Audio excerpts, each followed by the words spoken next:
I never thought I'd be the kind of guy sitting here, typing out my story on some relationship advice subreddit, but here I am. It all started on what was supposed to be a normal Saturday night, our anniversary. You know those weekends where you spend the day reminiscing about the good times, planning a future, making love, feeling like everything's perfect. Yeah, that was us. At least, that's what I thought. My wife, Emily, and I have been together for 5 years.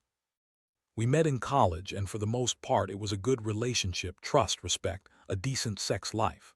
We didn't have kids yet, but I figured we'd get there. I never saw any red flags. She was attentive, kind, always seemed happy with me, or so I thought.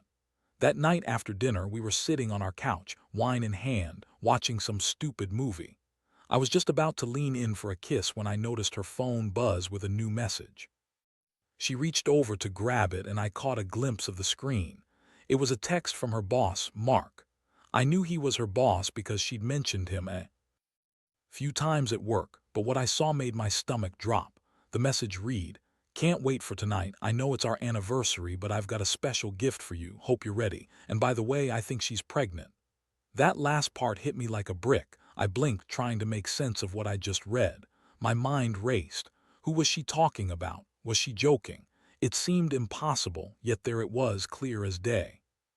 She'd accidentally sent her boss a message confessing she was pregnant, and it was about her, about us. My palms went clammy. My heart hammered in my chest. I felt like I'd been punched in the gut. I stared at her, my voice caught somewhere deep inside. "Who is she talking about? Are you pregnant?" I finally managed to ask, my voice trembling. She looked up, eyes wide with panic. "What? No, what are you talking about?" she stammered. She tried to grab her phone, but I was faster.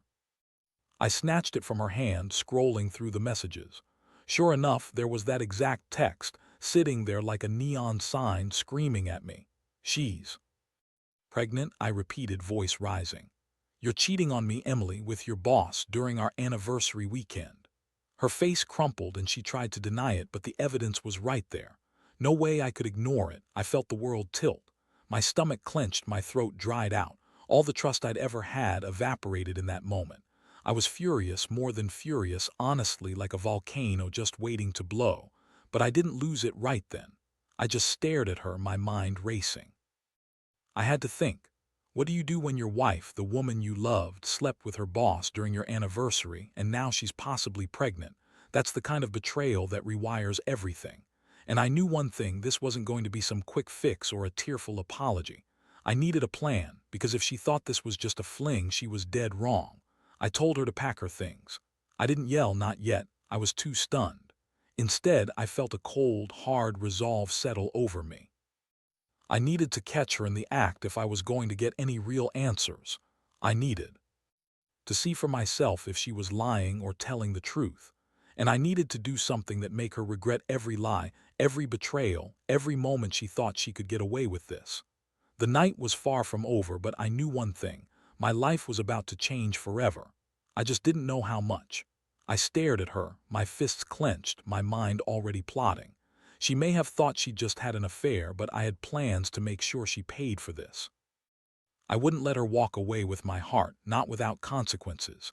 And so I waited, because I knew deep down I was about to execute something that would turn the tables completely. The silence in the apartment was deafening after I told her to pack her things. Emily looked like she was about to cry, her face contorted with guilt and fear, but I felt nothing but cold anger. I couldn't believe I'd been so blind. For years I'd trusted her, believed in the life we built. And now it was all falling apart because she decided to cheat during our most special night. I had to do something. And I had to do it fast. I told her to sit down, keep her voice steady, determined not to let her see the chaos inside me. "If you're pregnant, I want to see her," I said, voice low but firm. "I want to see her, meet her, hear her admit it, because I'm done trusting blindly. I need to know what I'm really dealing with." She hesitated, eyes darting around like a cornered animal. "You don't understand," she whispered. "It's not like that. I was drunk. It was a mistake. I swear I didn't mean for it to happen." "Stop," I cut her off. "I don't want to hear excuses. I want to see her. If she's real, if your story is real, then bring her to me. I want to hear it from her mouth." That's when she suddenly looked more scared than ever. She hesitated, then nodded slowly as if resigned. "Okay," she said. I'll bring her, but you have to promise this is going to blow over. I'll fix this somehow. We can work through it. I shook my head. No, Emily. Not this time. You're not going to. Just waltz back into my life after what you did. I need to see her, and I need to decide if I want to stay or go. She left the room and I waited. The minutes felt like hours, every creak of the apartment making my stomach tight. I sat on the couch trying to steady my breathing, but every nerve was screaming. I kept thinking about that message, the one that confirmed everything. It was clutching my heart, squeezing tighter with each passing second. Finally, she came back, leading someone behind her. It was a woman, young, nervous, with tear-streaked cheeks. She looked at me like a deer caught in headlights. I stared at her, feeling my fists curl tighter. So, I said, voice rough, "You're the woman she's been cheating with." The girl nodded, voice trembling. "Yes, I am. I didn't know what to do. I didn't want to hurt anyone, but she told me she was pregnant and I just—" She broke down crying. I looked at Emily, who was trembling now. "You lied to me about everything, about your feelings about us. And now you're telling me she's pregnant. Did you even consider what this would do to me?" Emily looked down, silent. The girl was crying silently, her shoulders shaking. I felt a surge of rage and disappointment. This was beyond betrayal, it was destruction. I had trusted her, loved her. Now I saw the truth. She'd been hiding this affair probably for months, and now she was trying to save face. I took a deep breath, trying to keep my composure. "You think this is over? You think you get to just walk away from this? No, you're going to regret this. Every damn second." I knew I had to do something, something that would hit her where it hurt. I'd spent the last couple of days researching. I wasn't a fool. I knew how to plan a revenge, something cold, calculated, and satisfying. I wasn't going to confront her again tonight. No, I was going to wait. Let her think she's won, let her believe she's safe for now. But I had my plan. I told her to leave, and she did, crying all the way out the door. I sat in the silence, feeling the weight of what I'd just uncovered. I knew one thing for sure. This wasn't just about her cheating. It was about how I was going to take back control, about how I was going to show her that betrayal like this doesn't go unpunished. I pulled out my phone and started writing down every detail, dates, messages, everything I saw. I was building my case, my revenge. I knew I'd need proof. I had to make sure she knew I wasn't going to forget or forgive this. She thought she had control, that she could just lie her way out. But I was planning to remind her that I was smarter, colder, and more determined than she'd ever imagined. I closed my eyes and felt the sharp ache in my chest. I was angry, yes, but more than that, I was determined. She had crossed a line, and I was about to make sure she paid. I didn't care if anyone ever found out about the details. I just wanted her to feel the same sense of betrayal she'd given me, and I was ready to make it happen. The next morning, I woke up with a clear mind, a strange sense of calm settling over me. Like I'd finally taken control of the chaos that had been swirling inside since last night. I wasn't going to be the guy who just rolls over and accepts betrayal. No, I had a plan. I knew what I had to do, and I wasn't going to leave anything to chance. I spent the first hour going over everything. The messages, the evidence, the girl's tearful confession. I'd taken screenshots, irrefutable proof, and saved them securely. I wanted to be ready for whatever came next. I wasn't about to get caught off guard again. I knew I'd need to be strategic, subtle even, because this kind of revenge isn't about shouting or breaking things. It's about precision. I also made sure to do some discreet digging into Mark, her boss. I found his social media profiles, checked their mutual connections, looked for any signs of other affairs or secrets he might be hiding. I wasn't planning on rushing into anything reckless, but I wanted to understand who I was dealing with. This wasn't just about Emily anymore. It was about knocking down the house of cards they'd been building. By late morning, I had a plan. It was simple, yet effective. I'd keep my silence for now, let her think she's safe. Meanwhile, I'd be gathering more evidence, making sure I had enough to show her how deeply I'd uncovered her betrayal. When I was ready, I'd confront her, not just with words, but with everything laid bare. I remembered that her phone had a lot of personal stuff, emails, messages, even some passwords she'd left on her laptop. I broke into her email account using a password I guessed. Nothing complicated, just her birthday, the usual. Found more messages between her and Mark, flirty, intimate, the kind of stuff that proved this affair was ongoing. I also made a few calls, talking to a lawyer friend of mine. I wanted to know what my rights were if she was pregnant, and I decided to separate. I wasn't planning on rushing to any decisions, but I needed information. This wasn't just about getting revenge. It was about protecting myself, my future, in case things got messy. Later that afternoon, I set up a fake email account, one that I could use to send her anonymous messages. I wanted her to think I was watching, that I had proof I wasn't letting go. I crafted a message, something cold and calculated. I know everything. Your lies won't save. You expect me to come for you, either in court or in person. Her reaction to that would tell me how much she truly understood what she'd done. If she freaked out, I'd know she was starting to realize I was serious. If she didn't, I'd push harder. I didn't plan to give her any peace until she understood she couldn't hide from me anymore. That evening, I set out some of the evidence I had gathered, screenshots, saved texts, emails on a flash drive. My plan was to confront her face to face, prepared with everything. I wanted her to see that I'd been meticulous, that I wasn't going to be manipulated or played, but I also knew I had to be careful. I couldn't just storm in and start shouting. That would give her the upper hand. No, I needed the element of surprise, the quiet, crushing realization that I was one step ahead. I'd let her think she still had some control while I prepared my final move. By the time I went to bed, I was exhausted, but I felt a strange sense of purpose. I knew I had to be patient, that this wasn't just about revenge but about making a statement. She had crossed a line, and I was going to make sure she understood what that meant. Tomorrow, I was going to confront her, and I was going to do it with everything I had. I could feel my pulse pounding just thinking about it. This was the moment I'd been waiting for, time to see just how much she truly believed she could get away with, and I was ready for her to find out she couldn't. The day of the confrontation arrived faster than I expected, and I woke up feeling like I was about to step into a battlefield. My stomach was tight, feeling like I'd swallowed a fistful of rocks. I kept replaying what I was going to say, how I'd present the evidence, how I'd make sure she understood that I knew everything, every lie, every betrayal. I spent the morning organizing everything on my laptop, printing key screenshots, and setting up my phone to record our conversation. I wasn't planning to do anything reckless, but I wanted proof in case she tried to deny it all.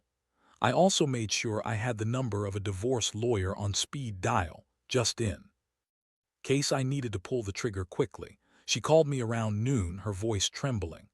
"Are you ready to talk?" she asked. I could hear her trying to sound calm, but her voice cracked. I didn't bother hiding my disdain.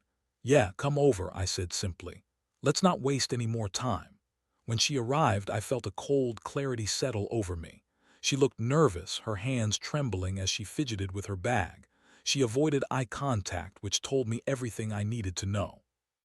I gestured for her to sit down, and I started the recording just in case I needed it later. Without wasting words, I laid out all the evidence I'd collected, screenshots of her texts, emails, her online activity. I showed her the message where she confessed she was pregnant, the one I'd found the night I first discovered her affair. I watched her face drain of color as I played each piece of proof. "So," I said, voice cold, "you thought you could cheat on me, lie to my face, and then just walk away?" I leaned in, my fists clenched on my lap. "You think I did?" Notice the signs, the late nights, the secretive texting, the unexplained absences. I just didn't want to see it, but I see it now, clear as day. She looked down, tears welling up. "I didn't mean for it to get this far," she whispered. "I was scared, okay? I didn't know how to tell you. I didn't want to hurt you." "Stop," I cut her off. "You hurt me far worse than any words ever could. You lied, cheated, and left me in the dark during our anniversary weekend." I took a breath, trying to keep my voice steady, but anger boiled under the surface. "And now you're pregnant with his kid, that's your big secret." She nodded, voice faint. "Yes, I didn't want to tell you, but I wanted to be honest now." Her voice broke and she burst into tears. I felt a strange mix of rage and pity. She was crying, but I knew I'd never forgive her for this. I looked at her, my jaw tight. "You're not just a liar, you're a thief. A thief of my trust, my time, my peace. And you're trying to pawn off this truth like it's some kind of apology, Sorry doesn't cut it anymore. She looked up finally, her eyes glossy. Please, can we talk? Can we fix this? No, I said, voice sharp. There's nothing left to fix. You chose him over me, during our anniversary no less. I've got enough evidence now to show everyone, your boss, your friends, maybe even a lawyer. I'm done pretending you're the woman I thought I knew. Her hands shook as she reached out for me, but I pulled back. I wasn't ready to touch her, not after everything. I'd already made my decision. I was done with the lies, done with the betrayal. The only thing left was action. I pulled out the flash drive I'd prepared yesterday. Here's everything, I told her. Every text, every email, every secret. And I've got copies of the screenshots I took this morning. You're going to leave and I want your keys. Take what you need, but don't come back. Her face twisted in a mix of pain and defiance, but she knew she was defeated. She reached for her purse, fumbling for her keys. I watched her, feeling a strange surge of relief mixed with the sting of betrayal. Once she left, I sat alone in the silence, finally feeling like I had taken control of the wreckage. I knew this wasn't the end. I had plans I hadn't even revealed yet. But for now, I felt steady. This was my stand, and I'd make damn sure she remembered it. I picked up the phone and dialed the divorce lawyer. Yeah, I need to start proceedings, fast. I paused, then added, and I want her out of my life for good. As I hung up, I looked around the apartment I'd shared with her. It felt empty, hollow even. But I also felt a strange sense of liberation. No more lies, no more betrayal, just me moving forward. Sometimes you have to hit rock bottom to realize what you're worth, and I was finally starting to see mine. The days that followed were a blur of cold legal calls, sorting through her belongings and trying to piece myself back together. Honestly, I felt like I'd been hit by a truck, still numb, but with a clarity I'd never experienced before. Every time I thought about her lying and sneaking around, a fierce anger would flare up inside me. But at the same time, I was relieved. I'd finally taken control of the chaos she'd created. I made sure to cut off all contact. No texts, no calls, no excuses. I knew I'd need that space to really think. My mind kept circling back to what had happened, trying to analyze her motives, her lies. But mostly, I kept replaying that moment I found the message. Her honest, accidental confession that had shattered everything in a single second. I'd also been working on a way to send her a message, something calculated, something she'd never see coming. I had her email, her phone number, and her social media accounts. I wanted her to know I wasn't just going to quietly walk away. She needed to understand that I'd uncovered her entire scheme, and I'd made sure she'd pay. One evening, I sat in my apartment, staring at my laptop. I crafted a carefully worded message, making sure it was cold and direct. You thought you could cheat, lie, and hide your affair, I typed. But I see everything now. I know about the pregnancy, the mistress, the lies. You're not fooling anyone anymore. Enjoy your new life. It will never be as fulfilling as the one you had with me. I paused, reread it, then hit send. That act alone felt like releasing a dam. I knew she'd be furious, maybe even terrified. But honestly, I didn't care. She buried me under her secrets for too long. Now she was about to feel the full weight of her betrayal. Meanwhile, I started moving forward. I looked into the legal steps I'd need: divorce papers, custody arrangements, financial settlements. I didn't want her to get away with any of it, not without consequences. I wanted her to see that crossing me meant losing everything: trust, stability, the life we'd built. One afternoon, I drove to her parents' house with the divorce papers in hand. I knew she'd told them a version of events, but I didn't care. I needed her to understand that I wasn't going to be pushed aside or manipulated anymore. When I knocked on their door, her mother answered, surprised to see me. I need to talk to Emily, I said plainly, about the divorce, and I want her to know I'm serious. Her mother looked surprised but nodded. I handed her the papers and made it clear I'd be filing soon. I didn't bother sugarcoating it. I told her exactly how I felt about her daughter's betrayal and that I was done waiting. Leaving there, I felt a strange mix of relief and anger. It was over, or so I thought. But I knew better than to think this was going to be easy. The aftermath of betrayal always leaves scars, and I was bracing myself for what was to come. That night I sat alone in my apartment, finally allowing myself to process everything. The pain, the betrayal, the overwhelming sense of loss. But amid it all, I also felt a strange sense of strength. I'd taken control. I'd made my move. I was moving forward no matter how much it hurt. Looking around, I realized I'd have to rebuild from scratch trust, stability, and even hope. But I knew one thing for sure. I'd never let her or anyone else make me feel this helpless again. It was time to focus on myself, get healthy, and start the long process of healing. And I was ready, because betrayal like this, it's brutal, but it also teaches you who you really are. And I was starting to see mine clearly for the first time in a long while. The weeks passed in a strange, tense calm. I kept busy with the legal proceedings, trying to focus on the future rather than drowning in the past. Each day I felt a little stronger, a little more myself, though the scars from her betrayal still ran deep. I'd see her face in my mind, hear the lies she told, and feel the sting of her abandonment. But I also knew that I was finally reclaiming my life, piece by piece. One evening, I stood outside my apartment, watching the sunset bleed into the sky, a fiery orange that made everything seem a little less dark. I remembered that night she sent that message about her pregnancy, how that single sentence had shattered my world. Now I looked at the horizon, realizing I was finally free from her shadow. I took a deep breath, feeling the cool air fill my lungs. It was over. The betrayal, the lies, the heartbreak, they'd all been part of a chapter I was closing. I knew I'd carry the scars for a while, but I also knew I was stronger for having survived it. The pain had forced me to confront things I'd been avoiding, myself, my boundaries, what I truly deserved. In the days that followed, I handed over her keys, packed up the last of her things, and made sure her name was removed from everything we'd shared. I felt a strange sense of finality when I sealed the box with her belongings and left it on her doorstep. No more waiting, no more pretending. I was done playing the part of the betrayed husband. I remember walking away from that house feeling lighter, even if my heart still ached. I knew I had taken back control, even if it was just temporarily. I'd learned that sometimes the only way to move forward is to stand your ground, face the truth, and let go of what no longer serves you. Now, I sit here writing this, hoping it might help someone else who's been blindsided by betrayal. Because what I learned is simple. Trust is fragile, but self-respect is stronger. When someone crosses every line, you have two choices: fight for your dignity or crumble beneath the weight. I chose to fight, and I'll tell you this, no matter how dark the betrayal, you can rebuild. It takes time, it takes strength, and sometimes it takes walking away from everything you thought you knew. But in the end, you're the only one who can decide what your life looks like after the storm. So here's my advice: trust your instincts. Don't ignore the red flags, no matter how small they seem. And when someone betrays you, don't just forgive to keep the peace. Fight for yourself, because nobody else is going to do it for you. And in the end, the only person you truly have to answer to is yourself.